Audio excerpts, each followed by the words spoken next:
Welcome to TLTV, Joy and Pleasure Celebrated in Wine. I'm here at Château Pichon Lalande and I'm here with Nicolas, the CEO of the Château. And we now come to the second part after a very interesting interview, which you should watch. We are going now to taste the Réserve de la Comtesse, which is the second wine of the Château. And I'm not always very happy with the term second wine. No. Because it's actually, voila, we agree on that, because in some cases, yes, it is true. But in many cases, especially here, I already have quite high expectations of this particular wine. And most of the time we call it the second wine because we always compare it to the first wine, because most of the time we taste them together. Yes. Well, as for us, we do the same job in every plot of the vineyard. So that means that the selection is not made in the vineyard, but during blend sessions, all blind, after the vinification. So we want to be absolutely objective and realistic with the quality of each different wine, each different tank.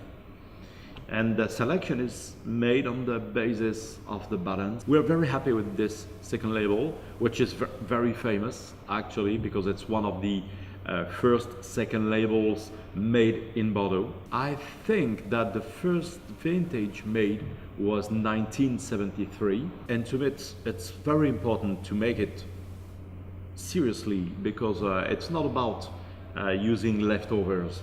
It's a real wine, it's a different wine, it's another approach of the wine, even if there is a real affiliation between this wine and the first label. Our passion is to make great wine. Exactly. So we kick off with the 2005 Réserve de la Comtesse. So I have to check the back. Please give me a second.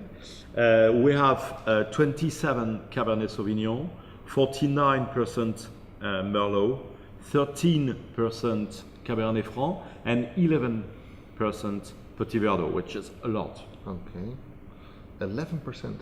That is very high. It's very high.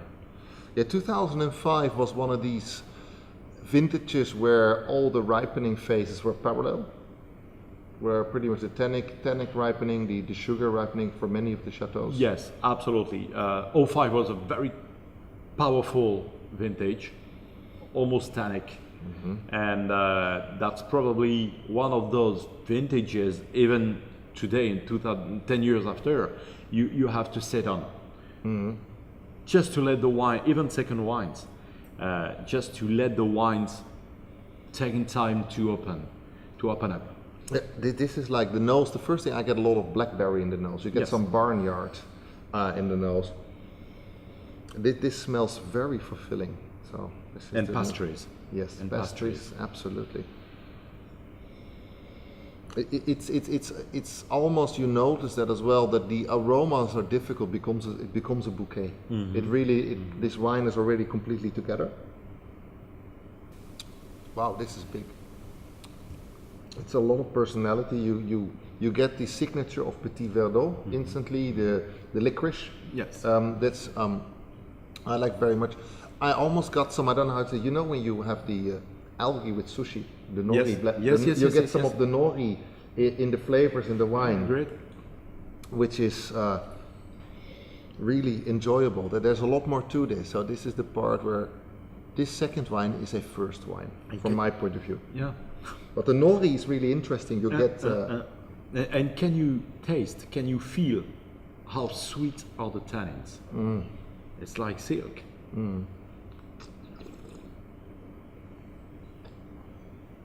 The tannic structure is very fine, but it is present. But it's like a wonderful round wave.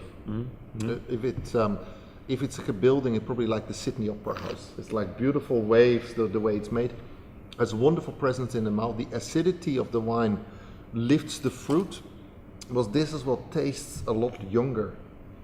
If you do a blind tasting, it'd be very hard to nail it. Probably from the tannins, you can guess it has a lot of time, but from the fruit and acidity, it's fresh. Yeah, it is. So for me, how do I value this? This is very phenomenal for me. This is 93, 94. I don't know the price point of this wine, and I will blend that in later on. But why is it 94? Because all the pieces come together. And this can age a lot longer. I think so. But you have like wonderful tannins. You have an acidity that lifts the wine. And Nicolas, I always call the acidity the GPS of the wine. It's like your car. It gets you from A to Z, and the acidity guides you from the moment you drink the wine to you finish. Mm-hmm. Like even now, still the finish is working.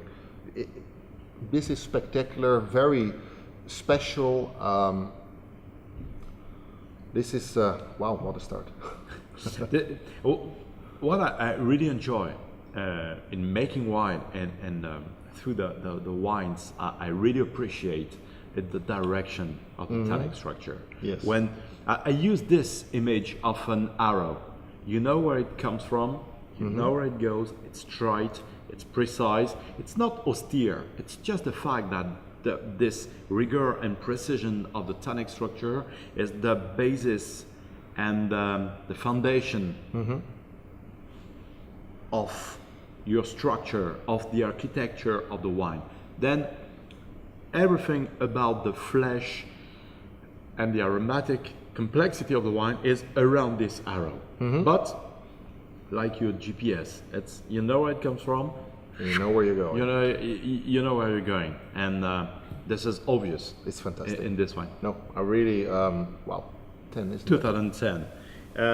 Well, first the blend is 51 Cabernet Sauvignon, 46 Merlot, and 3 Petit Verdot. Well, 210 is magic vintage. I mean, in a life, in a winemaker's life, 210 is something crazy.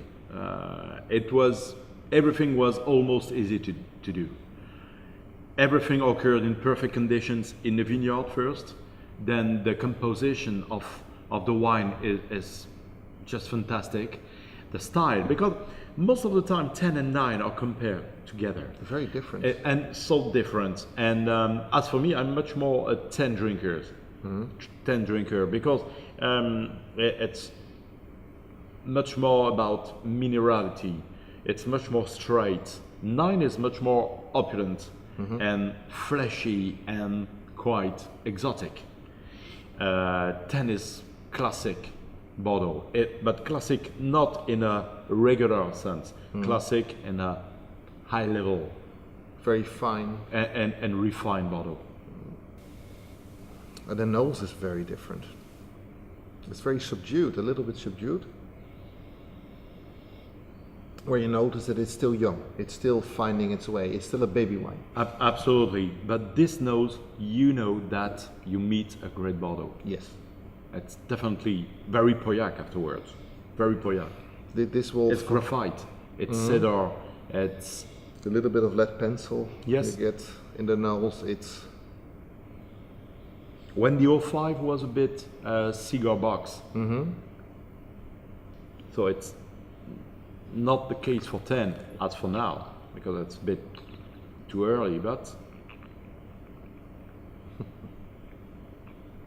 the tannins are very present, but they're big tannins, but very fine. They need more time, but they're very fine. They're very well developed. They're very elegant. You could drink this right now. I'll be honest with you. You could, but it's better to give it more time. Yes. As well, the finish, you get some tobacco in the background. This is wonderful. To let this wait another 5 years or longer. Yes. I like the spice in this, and I see where the journey is going. This is like, there's no wonder this is one of the greatest vintages. And it's for me, I see that at like 94 as well, 95. Why? Because this is as well something that will go a long way, and taking all the points of the equation into account. But this has been the best start, by the way, of TLTV. So so this doesn't happen very often. So now we go to 2012. Let's go. And Nicolas, I want to know more about the 2012 vintage. What was it like for you? Well, to me it's very special, because to 12 in the year I jumped from I jumped from another winery in Bordeaux to Pichon Lalande. So I should say I only blended the 212. I was not in charge of the harvest and vinification here at Pichon Lalande. So for me, it's the very beginning of a new adventure, you know. So 12 is very classic vintage, very. I mean, since 2000, we feel so lucky. Almost only good vintages, sometimes great vintages, no bad ones. No bad ones. The weaker vintages. 7 to 13 would be weaker.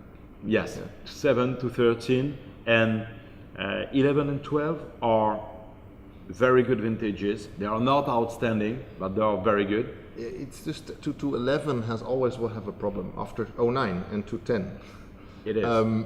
11 it's a very high bar to meet, and Yes. 11, how I've discovered it's over depending from chateau to chateau, is that 11 is a vintage to keep. It tends to have very representative tenants. Yes. And it's something you should just lay in your cellar, forget Yes. about it, Yes. and come back.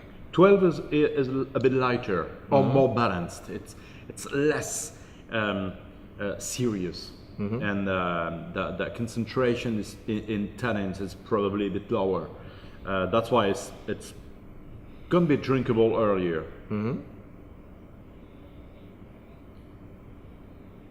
For the blend, the blend is 64 Cabernet Sauvignon, 31 Merlot, and 5% Cabernet Franc. The first thing I get across is some white pepper.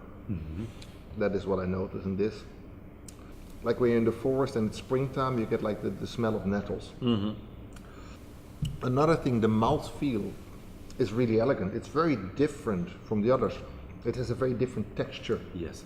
in the mouth. It has the cream, it has the spice, it has not the spice. Let me correct that. It's more a very elegant light pepper. Yeah, but it's very creamy. Yes, It's incredible. this could be from Normandy. It's absolutely, it's very delightful. It's very elegant,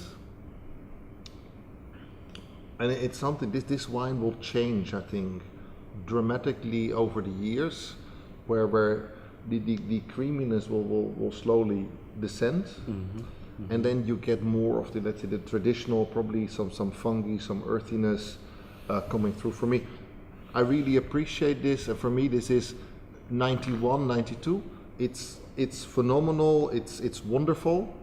It just needs more time, and as you know as well, like for me, I'm not a big fan of cream. That Yes. is my personal tasting Yeah. in wine, but I appreciate the architecture of this. This is very well executed, very fine,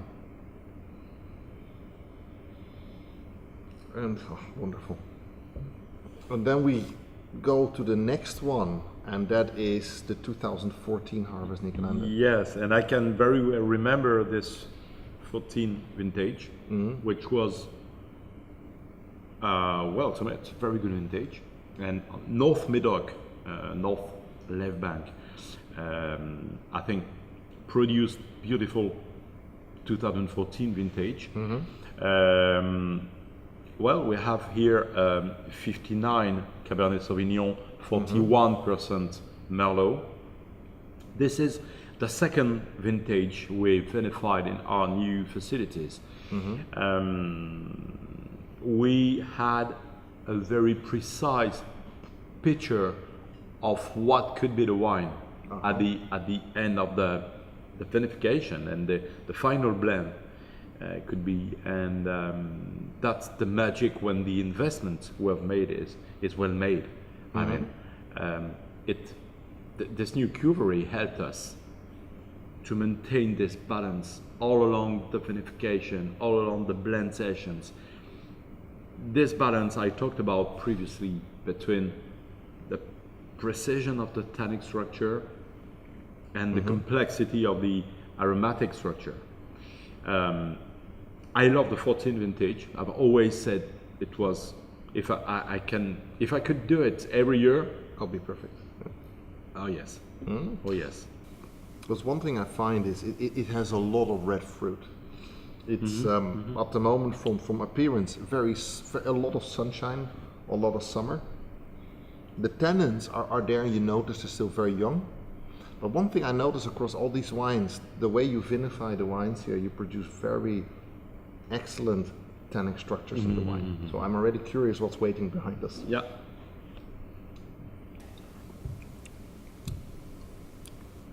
There's a wonderful finish. You get some of the sweet wood. You get some cream. This is a baby wine. Give this another 5-6 years, but we'll have a phenomenal future. For me, I think this is just it's very gentle. It is very present, but very sophisticated. The balance. Yeah, the balance. The balance. And that is something for me. How do you value this? One opinion, and if you don't agree with me, let me know, because it's only one opinion of Let many. me know too. Yes, absolutely. It's like for me, this is 91. I really like this, but this will grow. Scores change as wines progress. Yeah. But this is from the baseline. Is fantastic, because this is still ripening. It needs the time. This is still in the barrel.